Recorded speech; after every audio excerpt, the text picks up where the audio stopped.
So today is one of our EMG sessions, and there's going to be some EMG in here, especially at the end, and some new techniques that we're using to kind of to determine what the diaphragm is doing for people who come with complaints of dyspnea.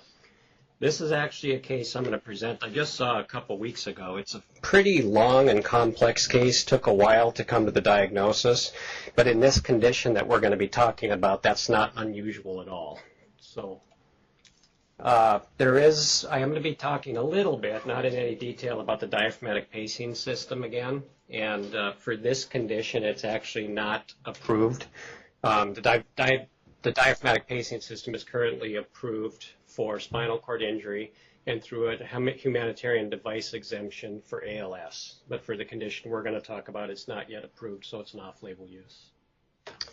So, again, I just saw this lady a couple weeks ago. She's a 64-year-old woman, was previously healthy, and she presented to me specifically with the question is, would she be somebody who would benefit from a stimulator because of her diaphragmatic paralysis or diaphragmatic weakness? History is pretty long. Part of it happened in Minneapolis. Part of it happened here with kind of not one consistent physician. It was kind of bouncing back and forth. So a lot of the details of what happened in Minneapolis I don't have. And even the details I have here are a little bit sketchy, to be honest. But August 2009, her initial complaint was migratory arthralgias. She saw a physician back at home, her general physician, did some blood work, and really didn't find anything specific to account for these myalgias. In October of 2009, her symptoms changed significantly. In October of 2009, she complained of an electric shock sensation that started up in her right shoulder blade region, going down the posterior aspect of her right arm, across the elbow, into the lateral forearm, back in the hand, and over the top of the fingers. Not specific fingers, kind of went to most of the fingers in the hand, but this was a severe pain. It was a severe lancinating pain in that distribution. Again, this was initially at home. I don't know what happened much between October and November when she was seen a month later, but a month later she developed not as severe, but a similar pain in her left scapular region. And at that point, she saw her doctors at home. They did an MRI, which I'll review in a minute, and thought she probably had a radiculopathy. They didn't see anything that they felt required immediate surgical intervention. Clinically, she was doing okay. They placed her on steroids, oral steroids, which did seem to calm down the symptoms. At this point, it's not clear that she really had much in the way of weakness. It was really more of a pain phenomenon, but a pretty severe pain phenomenon. In January of 2010 is when we first see her, and she came through preventative medicine, then to the spine center. And on her examination, when she came through to into the spine center, most of her pain had resolved at that point. She didn't have much in the way of pain left. Her strength was normal in her arms, but she was still talking about this episode that she had. And the folks who saw her in the spine clinic reviewed her cervical MRI. And there's really nothing very exciting on her cervical MRI. I mean, she's got some degenerative changes. She's got some bulging discs. There's no signal cord abnormality on the sagittal or the axial films. There was nothing really structurally to account for these symptoms that she had. Again, this is the MRI from her attack that occurred in November, and we're looking at it in January. It was not repeated. It was felt she could benefit from some exercise and just continue with some conservative management.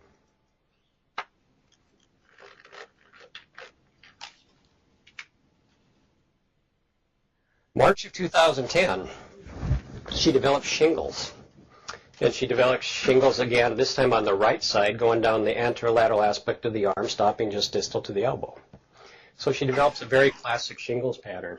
Now, associated with this, with the shingles, she develops severe pain in that arm in a similar distribution. And within days of that, she starts to develop weakness of the right arm. So we've got several episodes in trying to separate out, was the myalgic episode anything related to this? Was the October episode where she clearly had some kind of neuropathic pain? What was that? Then the other episode, November, and now we've got an episode associated with shingles. Okay. So this was in March. Again, this happened up in the cities. I'm sorry, I'm going backwards.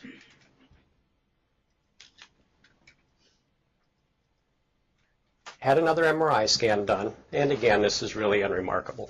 So this is now, what did I say, at least the third episode of this. We kept imaging, they kept imaging, and we see nothing structural again. The other things that she does report, though, at this time is she begins to complain of significant dyspnea. And this is a very healthy, very active, involved in recreational activities, walking, golfing, very active woman. And all of a sudden she starts complaining of dyspnea. And the details around that in the cities are not real clear. But the best I can tell is at that point she was reporting she just got short of breath.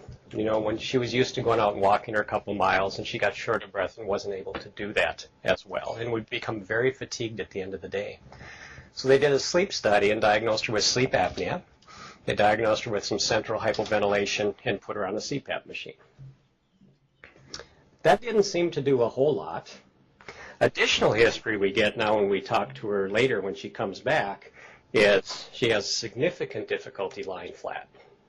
So it's not just nonspecific dyspnea fatigue. She's got significant difficulty lying flat, where she can't lie flat for more than about 10 to 15 minutes, or she clearly gets very dyspneic.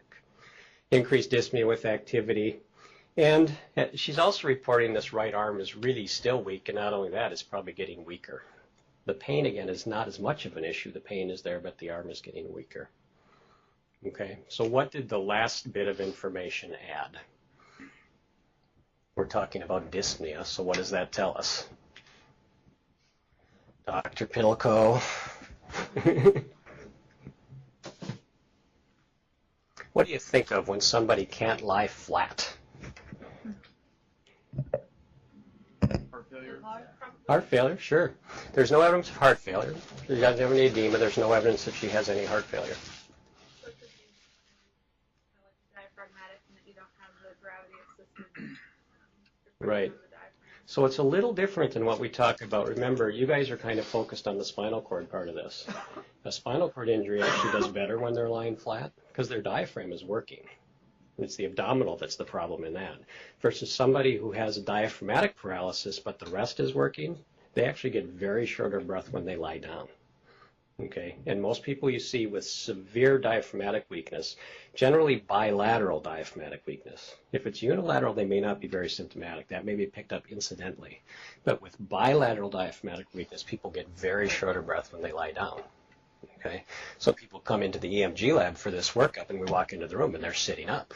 And you say, can we lay your head down to do the study? And they say, no, I get really short of breath. Okay, so this piece really took it out of a nonspecific dyspnea for whatever reason, and really put it into the picture of something's wrong with the diaphragm. So at home, they thought she had a brachial plexus injury. Now, what had caused that? They thought maybe due to zoster. They thought maybe it was a pretty typical Parsonage-Turner, which neuralgic amyotrophy, which you'll also see diaphragmatic weakness in. Really no further workup, but they put her on Lyrica. Okay. Again, there's not a whole lot of mention about what's going on in the diaphragm. She came here in July of 10, and this is the clinical examination from our neurologist. And the nice thing about this is I'm going to show a few different clinical examinations over time, and it's all the same neurologist who did this, so it's pretty comparable. So what we find in the clinical examination is significant weakness of the supraspinatus deltoid, relative sparing of the biceps, weakness of the triceps and pronator teres, and also a little weakness on the left triceps. Okay. Is there anything that helps you so far with that pattern of weakness? Since it is bilateral, did you repeat the MRI? The MRI was repeated. No, this was repeated in March, or I can't remember when the last one. We did not repeat it again right here. She'd had 3 MRIs at this point, and there was nothing structural. Pattern recognition as far as the clinical weakness? So this is segmental. This goes through across in the same segment. So Okay. we wonder if it has also paresthesias over the shoulder area. Mm-hmm. So I would go over if there is a central, cyst. Or Yeah, so what Dr. Snodky is getting at is we've got, but she's focused on the bilateral abnormalities. And when you see somebody who has bilateral abnormalities, you're really thinking of some kind of intraspinal process, so like a syrinx, a tumor, something along that lines. So that's certainly within the differential. Somebody else? Pattern? What's the infraspinatus and deltoid? Innervation. 5-6. 5-6. Okay, so it could be C5-6 radiculopathy. Okay, what strikes me a little bit unusual about that? Biceps is relatively spared on clinical examination. Okay, so sure, this could be multiple radiculopathies, C5-6 and C7 bilaterally, but it's a little patchy. It's a little patchier than what I would expect if it was truly just radiculopathies. Okay, so we have to think about more patchy kind of etiologies maybe. Additionally, now in the clinical examination, what is noted is they have paradoxical respiratory movements. Okay, does everyone know what that is? When you take a breath in, especially if you're supine, your stomach should rise as you take a breath in, right? Your stomach should rise. A paradoxical movement, it does the opposite. So you're laying down flat and your stomach actually sucks in when you take a breath. So that's paradoxical. That's not the way it should go. And again, if somebody has severe diaphragm weakness, particularly bilateral involvement, you'll tend to see paradoxical breathing patterns. Okay, and again, she was only able to lie supine for about 10 seconds. There were some reduced reflexes in the upper extremities. I had a nerve conduction study done at this point, and I won't belabor all the numbers, but they did do a phrenic nerve conduction study because of her dyspnea and the clinical findings, and she did not have any reproducible phrenic nerve conduction studies. Okay, phrenic nerve conduction studies are kind of challenging to start with. They're very small amplitude responses. You got to be in the right point for your stimulation. If there's any interference, they're going to be obliterated. Okay. Most of the time, though, in the routine lab, we can get them if somebody has a phrenic response. In this case, they could not get phrenic responses. Okay. Otherwise, the nerve conductions are relatively normal. The one thing we look at here, especially trying to localize this between the root and the plexus maybe, is to look at the sensory responses, right? In a radiculopathy, generally the sensory responses should be normal. In a plexopathy, they'll usually be reduced. Okay, in this case, they were normal. Okay, and what we looked at is I didn't do it, but looked at the lateral antebrachial cutaneous response as well as the median response. Okay, so clinically, it argues more for a patchy process. Electrophysiologically, at least based on the nerve conductions, it could be either still, but the sparing of the sensories would argue for a radicular process. And the needle examination pretty much confirms what we found on the clinical examination. The most severe abnormalities are in the deltoid and the infraspinatus. Okay. We do see, however, that on the needle examination, the biceps is involved. It's just not as involved as those other two. The other two are much more severely involved. And in fact, we see long-standing, for you who haven't done EMG, we see the pluses all mean there's long-standing neurogenic abnormalities too. But the worst are in the deltoid and the infraspinatus, which is what we saw clinically. Okay. The person who did the EMG brought Dr. Boon in to help look at this, because Dr. Boon used UltraSound to look at, this is early on in the case, this is again the first time we see her in the EMG lab, to see if there's any activation of the diaphragm. And an ultrasound, it was very difficult to even see the diaphragm. It was probably very thin. And when they tried to get the needle in, they didn't see any motor units in there. So there was no clear activation. And even if you're not absolutely right in the diaphragm, you can generally hear it as you're approaching it. And these diaphragms can get incredibly thin, so it can get really tough to get a needle into it. Okay? So even though we don't see fibrillation potentials, we certainly do not see any motor unit potentials. And in the state where we've got a absent phrenic nerve conduction, we can be pretty convinced that these diaphragms are not working.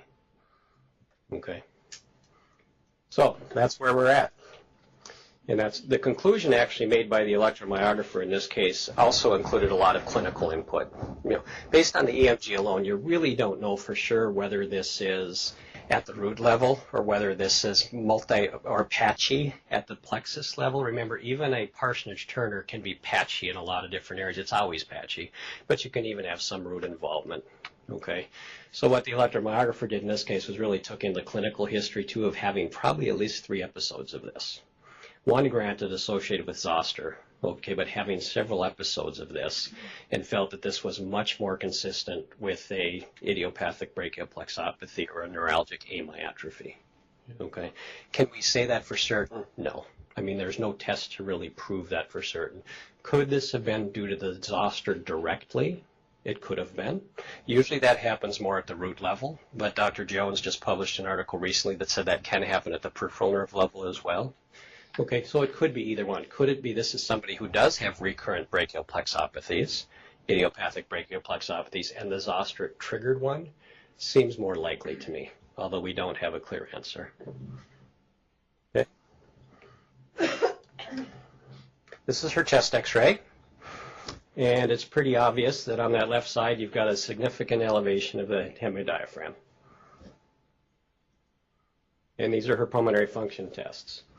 And what you tend to see in diaphragmatic paralysis is obviously you get a restrictive pattern where all of your volumes are down significantly, with the exception of your residual volume and FRC are usually generally pretty spared.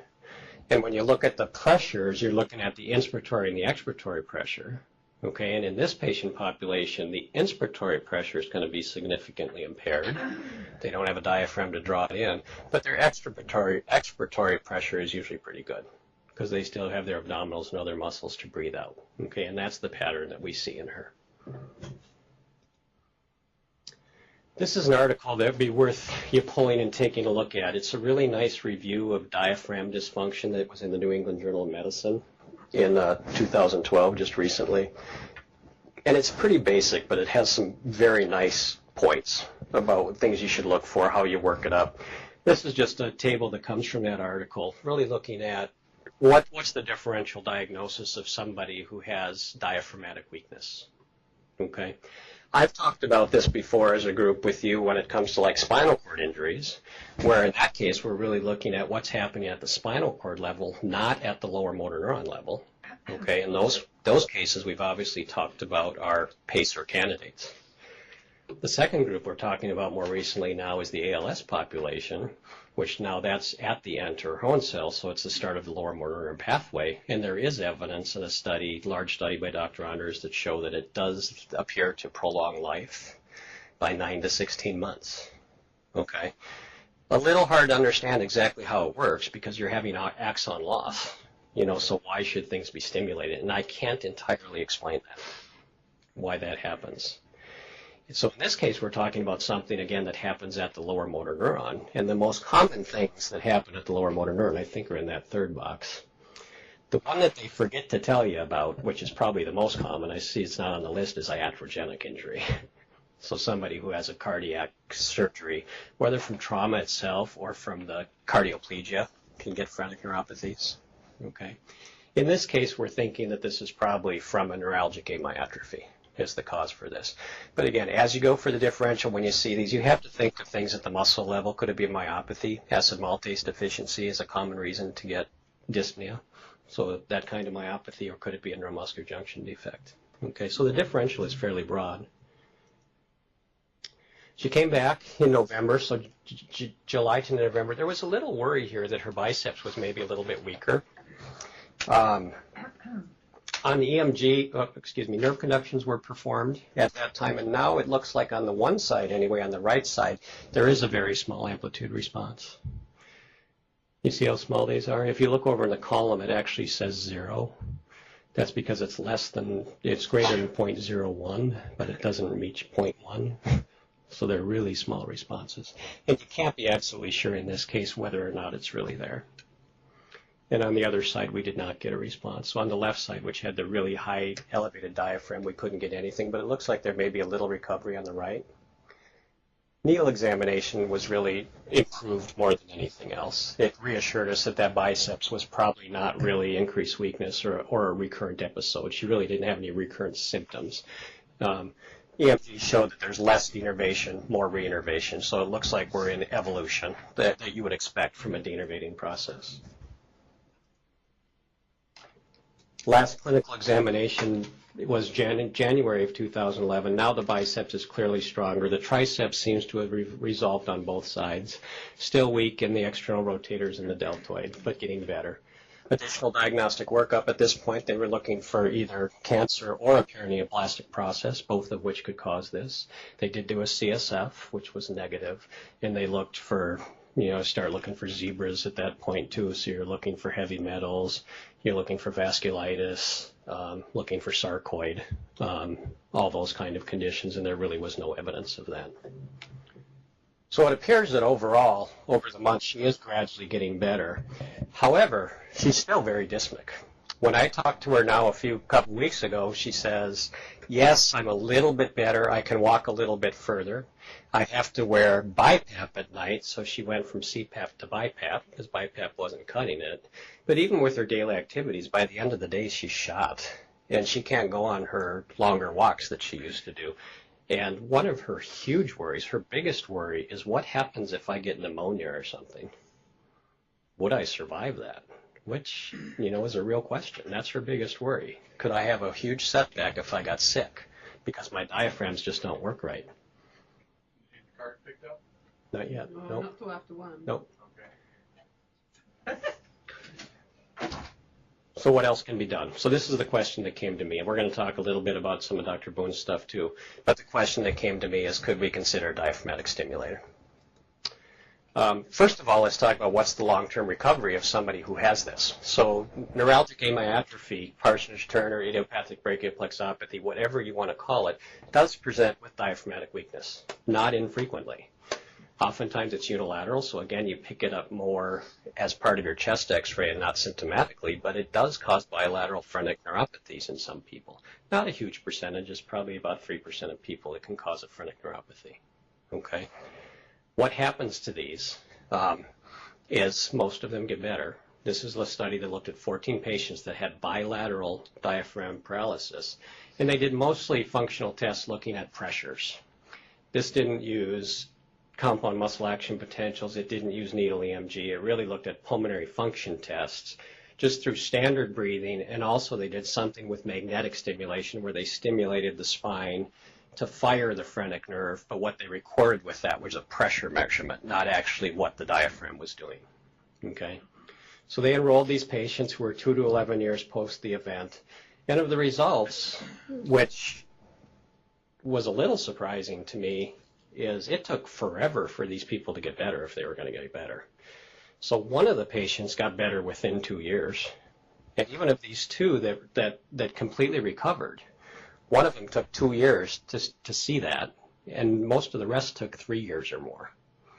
So this is an incredibly slow recovery process, which would argue it's obviously a lot of axonal loss, probably not a persistent conduction block, although we don't know that.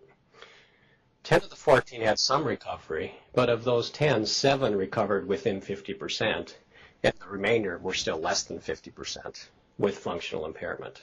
Okay? So the point is, people do get better. It takes a long time. But a lot of people still have significant residual deficit, which may have functional implications, which is the case in this lady. So how else can we evaluate the diaphragm? Chest x-ray is pretty sensitive, but not very specific. There's other things that rise the diaphragm. It doesn't tell you much. We would classically think of a sniff test as being an excellent test to look at the diaphragm. Absolutely true for unilateral paralysis. You'll see that one diaphragm moves in the wrong direction. When you have bilateral paralysis, you'll get a lot of false negatives, because when you inspire, when both the diaphragms don't move, the abdominal contents can pull it down, and it makes it look like it's actually a diaphragmatic contraction. So if they have bilateral diaphragmatic paralysis, a sniff test may look entirely normal, even though their diaphragms don't work at all. So it's not a good test in that case.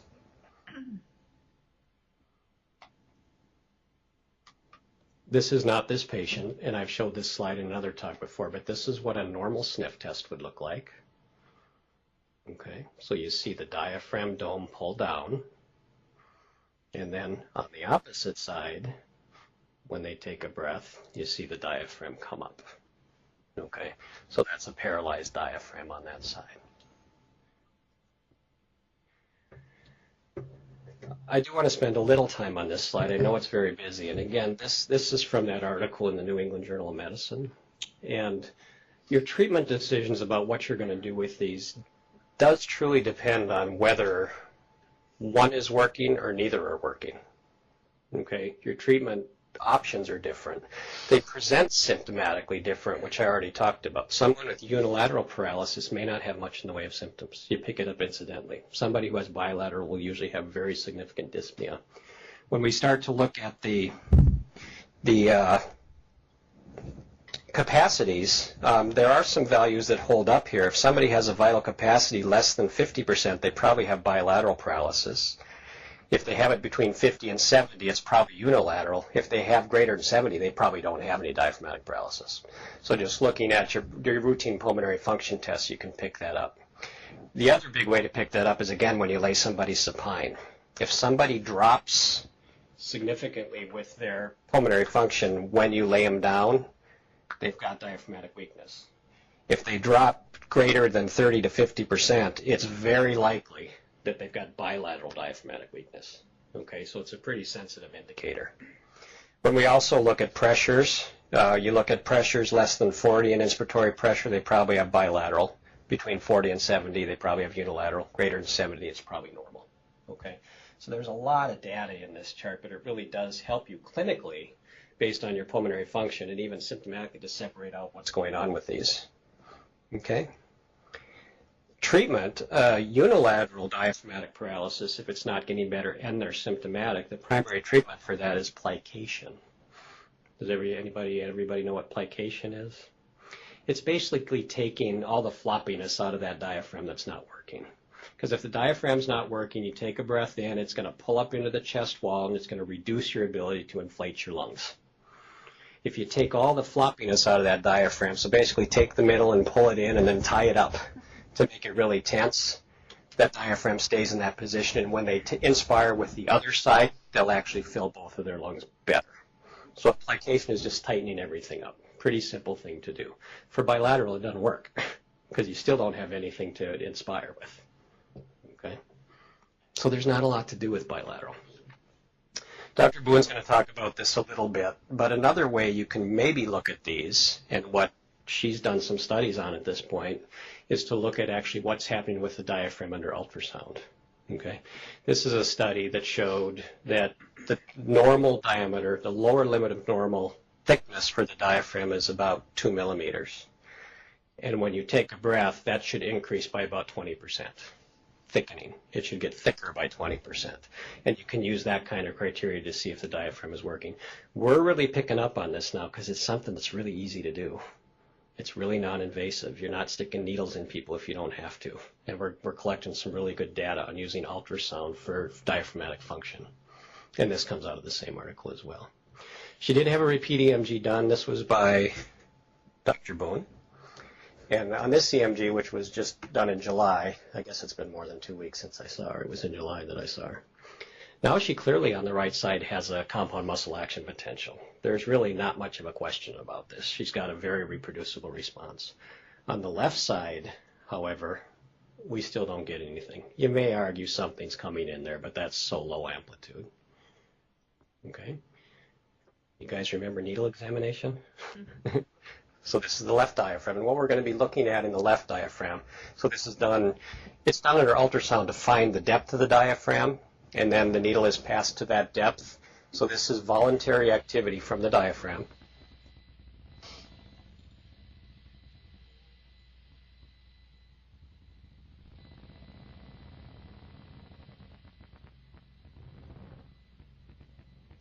Who wants to tell me what that shows?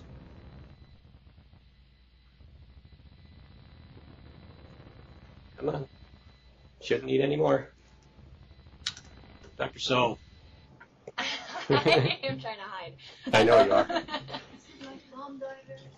No, this is voluntary activity. This is not spontaneous activity. I mean, there's some motor units there. So there's motor units. That's the number one. That's the most important thing. I know this diaphragm is at least working. Okay. Number two, the recruitment is very reduced. So this is a neurogenic process, but there are still at least a couple motor units probably going there. Number three, they're really complex units, so we know there's some ongoing reinnervation, right? But the important part, this is the other side, the important part is we know there's at least some activity in that diaphragm, despite the fact that we could not get a CMAP. Okay? Why don't you? Do we have a pointer, or maybe I'll just... I don't know.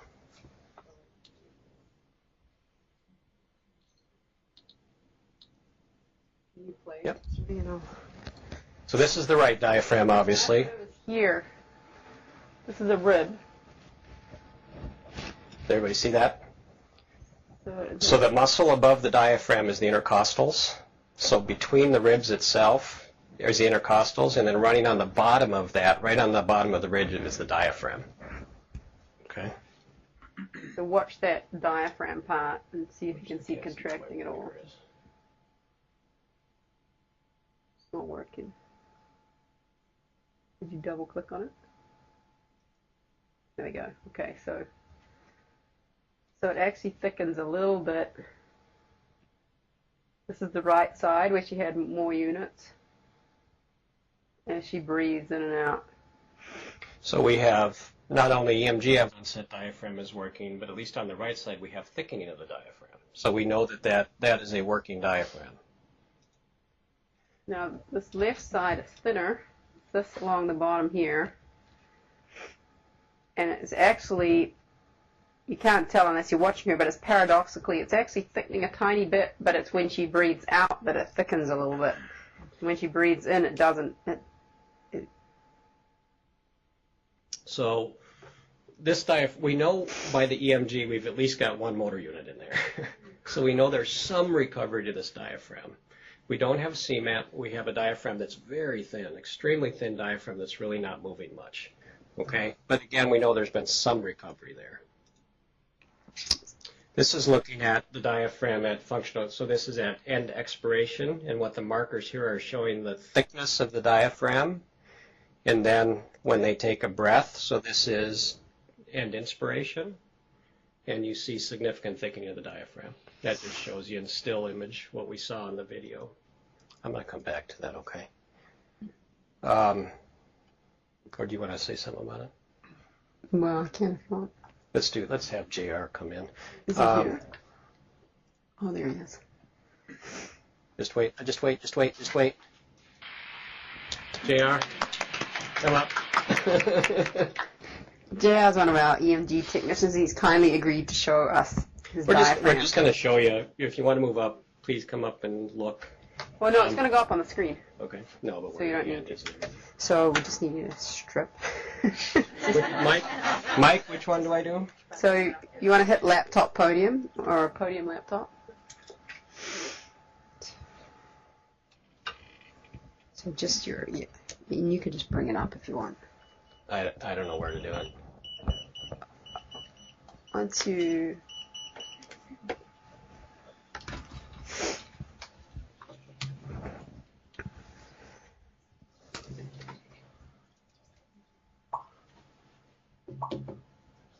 So normally we needle the diaphragm at kind of at the lowest intercostal space that you can get a finger in between the ribs. So I usually start by looking there, and I find two ribs. So there's, I'm going to go make this a little deeper. Yeah, okay. So he's got a great diaphragm because you've got a rib on either side, the two rib shadows, and then that bright. Can you point, Strommen? So this here is the diaphragm. So just slowly take a big breath in. See how much it thickens, and then out. And that's where we tend to look, is kind of right where the diaphragm comes into the rib. That's where we do the measurements. So you can look on the right-hand side of the screen. You can see that his diaphragm's at 2 centimeters depth. So that's really nice when we're doing this blinded, and we stick the needle straight in. So you know how long your needle is. You just have to go in 2 centimeters. You should get right into it. And then what you can do is look like at a level higher, and we should be able to see the lung coming in there. So breathe back out. So there's the diaphragm, and now breathe in. That bright white is the lung coming in. So obviously you would not want to stick the needle in at that level. So we can pick which level is going to be the best to examine it at, and we can also make these measurements and take a look at the thickening ratio, we call it. So how thick it is when he takes a big breath in versus how thick it is when he's fully breathed out. And then I don't know how we do for time. I could show the M mode too if you want. Yeah, why don't you do You it? have 7 minutes. Yeah, go ahead. Okay, and that's just the liver underneath it, you can see. So previously we would often miss in these people that have it 1 millimeter thick and it's completely atrophic. You don't hear anything when you go through it. And there's no fibs, there's no motor units, so we would just be basically giving them a liver biopsy probably without realizing. She was asking what level you're at. So that's the lowest intercostal space that I can get my finger in, which is usually the 8th or the 9th intercostal space.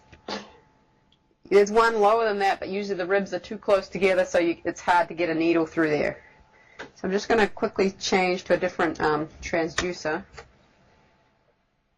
The curvy linear. This is just something we just tried literally last week, or this week on me, and then we were able to use it on a patient yesterday. Is this going to work? Oh, yeah. So this is with a curvy linear transducer. Gives you a deeper view, and you put it underneath the rib. So underneath the costal margin, and you look up, and there's his diaphragm, that bright white shadow. So you can see it really nicely here. And then we just change to Looking through the liver, obviously. to M mode imaging. So this is what they use for cardiac imaging. So now just breathe in and out, JR. Like kind of fast and bigger breath. So see that line along the bottom, how it's coming up towards you, and it's coming up and down? That says the diaphragm comes towards the transducer and away from it. So that's another measurement we can do to figure out how far it's moving, the excursion of the diaphragm. And what I'll show you in a couple of slides coming up is a patient that had diaphragmatic paralysis. It was moving away from the transducer when they breathed in instead of moving towards it, because obviously the diaphragm, when it contracts, it flattens out and comes closer to the abdominal contents. So he's breathing in now, and there you see the curve, and then out, and then in. And so you could just measure those two depths and compare them. So that's what we're starting to use now. Someone at St. Mary's is asking, where's your transducer? Where is it? Lateral, posterior lateral. No, for that one, for the curvy linear, you're actually in the anterior abdominal wall, right underneath the costal margin. You aim it up towards the lung, and you push it in under the costal margin. For the other technique with the linear, which we use when we're needling, you're on the anterolateral chest wall, so just anterior to the anterior axillary line, typically. Okay, thanks, Jan. Let me use this to get the gel off. Yeah, use that.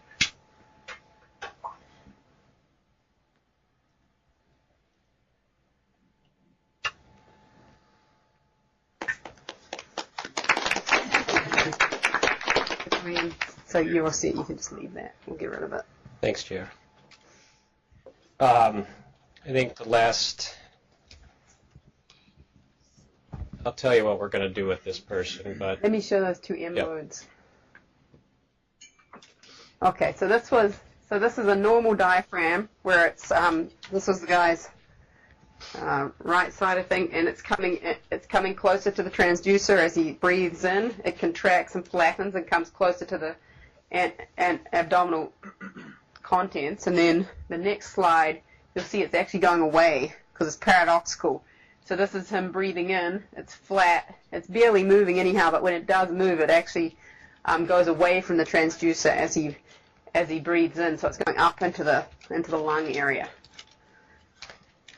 So pulmonary function tests on this later the volumes have changed a little bit. She's got a little better with her FVC and her lung capacities. Her inspiratory pressure is still low, although it had been getting better. But again, she's very symptomatic.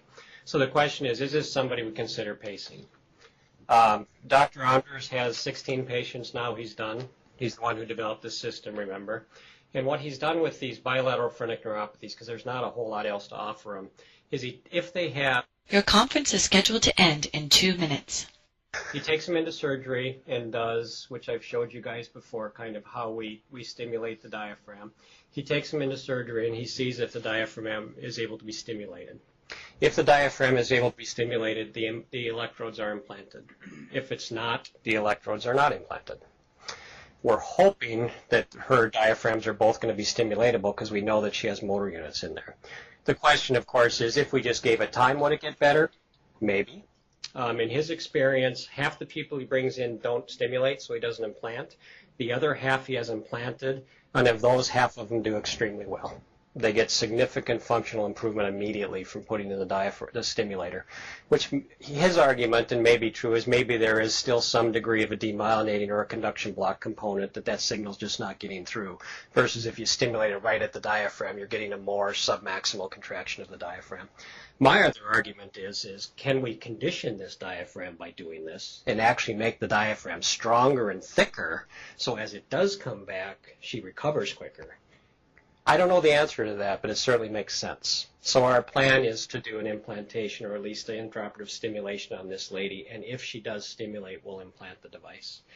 With the hope, which is not the hope in our people with spinal cord injury, they need it forever, with the hope that we may be able to pull this thing out in a couple years as she's getting better, and she may get better quickly. So that's our plan.